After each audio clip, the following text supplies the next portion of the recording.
Hey friends, good morning. I'm so glad that you could join me today. I am looking very much forward to having a chat with you about provision and about saying no. I know, it doesn't seem like those two words should go hand in hand, but they did this week for us. And having to say no brought me to tears. And then I was able to rejoice. Hi, I'm John. And I'm Terry. Welcome to A Table Full in the Woods. Grab a cup of coffee. And you can watch some of our adventures as we raise 5 kids in an almost off-grid lifestyle.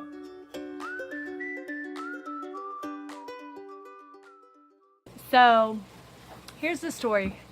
True story, and I'm not exaggerating, but seriously, somebody we know called this week and wanted to give us a cow. And I was like, what? Like, you would give me a calf?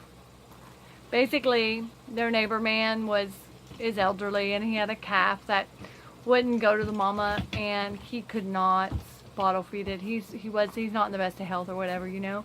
And my friend is big and pregnant, and she has a little girl, and she's like, I can't deal with no cow. She's like, and I know that you guys want cattle, and would you take my blessing? And I was like, friend, I don't know. Like, I have to submit to my husband in this way. I can't just bring a humongous piece of livestock. Let me call him. Anyway, so I texted John, and John said no. Now, I don't take no well. Like, I don't fall under submission well. I want to, and I'm working on it. 20 years of marriage, I'm working on it. And I'm better than I surely was when I was 22 when I married. But, so he said no at first, and I gave him all the reasons why we should take it. And he's like, seriously, no. And so I had to tell my friend no. And I was crying. Like, sobbing, crying, because I had to tell my friend no. And the really cool thing about telling my friend no was that just a couple weeks ago, my husband had a word from the Lord that he was going to provide for us like fish and loaves. He was going to multiply our resources like fish and loaves. And I had to tell my friend no, knowing that the Lord was giving us provision.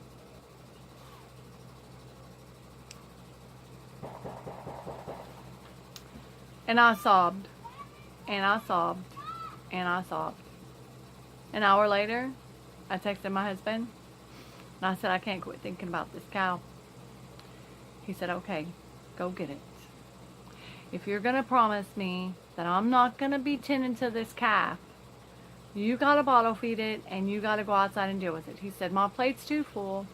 You got to deal with it. And I was like, can we get fencing up? And he's like, I can put barbed wire up. I'm like, how much do we know about cows? He said, honestly, I don't feel like we know enough. I said, man, I can't stop thinking about it, but are we supposed to get this calf? He said, I already told you I didn't think we were supposed to. He said, but if you can't stop thinking about this cow and you feel like the Lord wants us to have this cow, he said, I'm going to let you get this cow. And I said, John, I just don't know if we're supposed to get this cow, but I can't stop thinking about it. Anyway, he said, well, you just keep praying about it. He said, you know where I stand, and I trust that you can hear the voice of the Lord too. And if you feel like you're going to get it, just text me if you're going. So, I didn't feel like I was supposed to go, but I couldn't stop thinking about this cow, right? Anyway, so I called my friend, and I called her, and I was like, listen, I can't stop thinking about this cow. I need to come get this cow.